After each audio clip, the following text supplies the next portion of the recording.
First of all, Merry Christmas, Happy Holidays, whatever it is you do. I hope you have a good day doing it. Georgia's rush defense. I think that this game against Notre Dame in the Sugar Bowl is going to come down to a few things, and this is going to be one of them that is just absolutely vital. And what we've gotten with Georgia in that very specific regard we got two kinds of Georgias.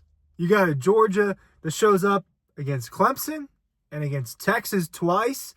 You got the Georgia that showed up against Alabama, the Georgia that showed up against Georgia Tech, against UMass. When it comes to that running defense, you've gotten two different versions of the team, and one of them is excellent. The other one's terrible. At least for Georgia standards, it's terrible, and statistically, it's not good. What Notre Dame does really well is run the football. It's one of the best rushing attacks in college football. After bowl season, it was ranked number 11 or number 10 or 11 in just total rushing yards and total rushing offense. And you saw them do it to Indiana in a big way, right? When you total almost 200 yards. Now, half of that comes from the very spectacular Jeremiah Love 98-yard touchdown. But again, it shows they've got guys that have big playability. How often do you see 98-yard touchdown runs, 75-yard touchdown runs? You don't see it very often. You haven't seen it at Georgia this year. It just is not a thing that happens a lot, and they're able to do that against an Indiana team that statistically was one of the best run defenses in college football. Weren't really tested that much. It's part of why you see Notre Dame win that game pretty easily. But I look at what has Georgia done in each of these games. How have these games gone? In accordance to how they defended the run game. And I look at Notre Dame and how they've been able to run the football on some of these teams pretty successfully. I mean, only twice did Notre Dame average fewer than 4 yards per carry. Once, and it was against Louisville. They won that game. They figured out a way to win that game, and it came with efficient passing, which is not something you see a ton of out of Riley Leonard. But let's talk about it. Ryan Curley from Dawg Post newsletter is down below. I'm excited, right? This is a holiday week. There's a lot going on. I'm having a lot of fun. We're going to be in New Orleans in a few days. We're going to have New Year's Eve in New Orleans. I'm very excited for the Dawg Post crew. I'm excited for us. One of the best ways you can support us is by just signing up for our newsletter, which is free. I know a lot of you guys have done it.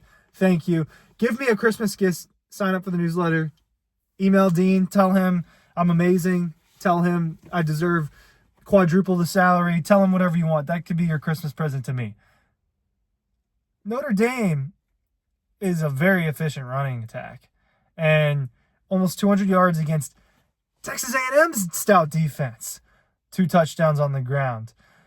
When they lost in Northern Illinois, they 123 yards, right? They didn't run super effectively in accordance to what they are as a rushing offense. Part of why they lost that game. The other part is they just weren't as effective in the passing game. Riley Leonard throws a couple interceptions, and that's a way to lose.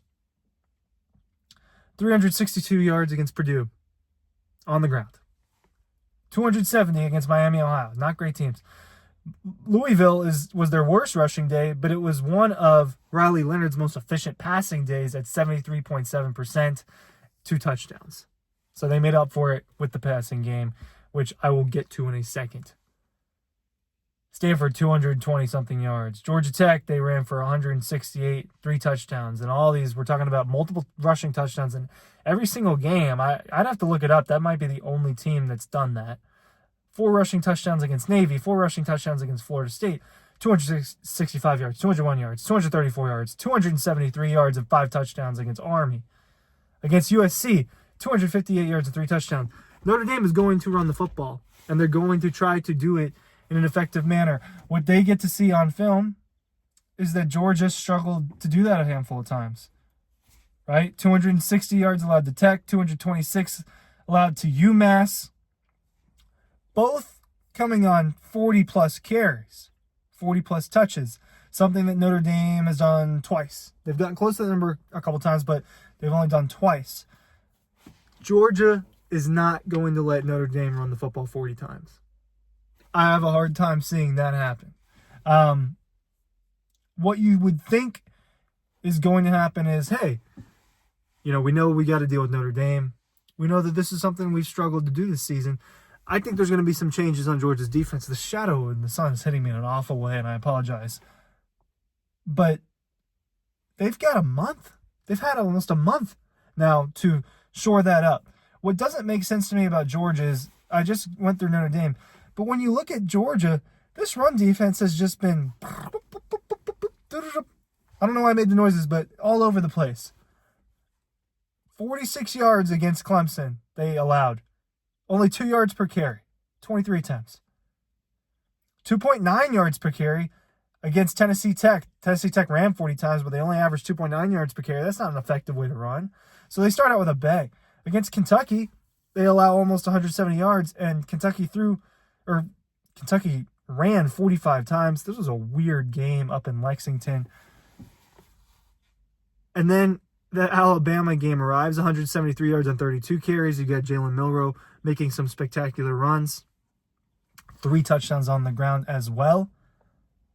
Auburn, they allowed 137 yards, 1 explosive run to Jarquez Hunter. And then a great run defense against Mississippi State. Great run defense against Texas. Absolutely phenomenal run defense against Texas when you account for the fact that they only had 29 rushing yards. I mean, wow. Florida, 115 yards, 3 yards per carry. That's not super effective. Ole Miss got the job done on them through other ways. It wasn't because of their rushing attack. UMass, I'm gonna turn. This sun is driving me crazy now. I didn't know this was gonna happen. This is my bad. Tennessee, they ran 39 times as well.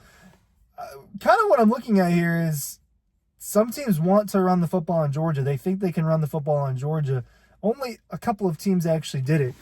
Is it just a facade? Is it actually not true that Georgia has a bad run defense? Georgia struggles in the run game.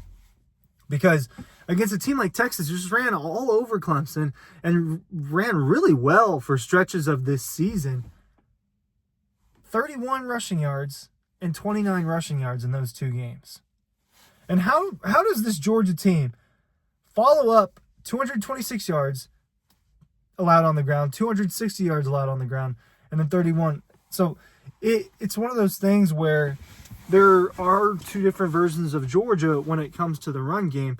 Which one's going to show up? You would think it's going to be the one that is more stout in defending it. Now, part of why some of these teams were successful running the ball is because they had a mobile quarterback. So that's another way to dive into the numbers.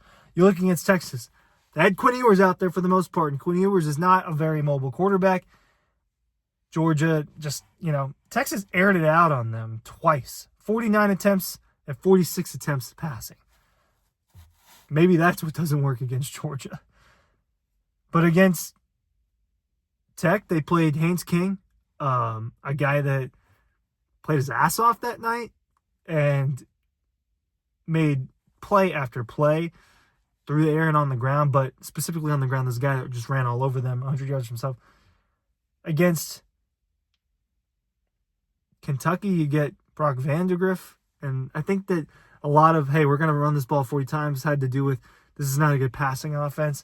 But against Alabama, just severely struggled to defend Jalen Milroe for the first 2 quarters of the football game and then towards the end. So when you look at it with Jalen Milroe, that was a dynamic guy that can beat them on the ground. Is Riley Leonard going to be that guy against Georgia? Bigger quarterback, not as shifty, not as fast, but he's certainly a good runner. I think that Georgia will have an easier time tackling Riley Leonard. That's been one of the big problems with this run game, right? Is there's been bad tackling, there's been bad angles taken. It's kind of been the theme for Georgia. But when you think about the actual personnel, Jeremiah Love is very good. And I'm blanking on his name. I want to get it right. Jadarian Price is another guy. The efficiency in which Notre Dame runs this year is what scares you. 7.4 yards per carry for Jeremiah Love, 5.6 for Riley Leonard, 6.8 for Jadarian Price. When Aeneas Williams comes in garbage time, he's doing it at 6.6 yards per carry. Efficient runners, and all of them are very talented.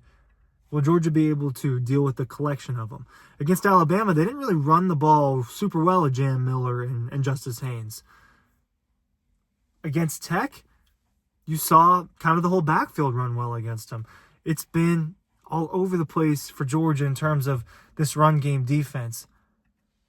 What Notre Dame is not going to do, and if they do, come back to this video and tell me I'm dumb, they're not going to air it out to beat Georgia. If Texas couldn't do it and some of these other squads couldn't do it, it's just not going to get done by Notre Dame because they don't have the weapons on the outside. Faison, to me, is their guy, Jamie Faison, and then they don't have the quarterback to do it.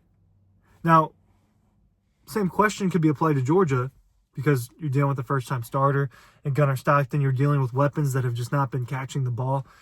This game is probably going to come down to the run game / who can be more dynamic. And I don't know that you can trust either squads when it comes to that. I think that Georgia has more talented players across the board. I think that giving Kirby Smart and Glenn Schumann a month is going to make it easier for this team to figure out, hey, how do we want to attack Riley Leonard and Jeremiah Love? Because we need to do that, and we need to try to shut those guys down. Indiana had no chance against Notre Dame. You saw that. They could not do anything on offense. If Notre Dame gets up and is just continuing to run the ball, will Gunnar Stockton and Georgia's offense be able to come back? I don't know, but first of all, they need to stop the run. It's going to come down to that in a big way. Thanks for watching.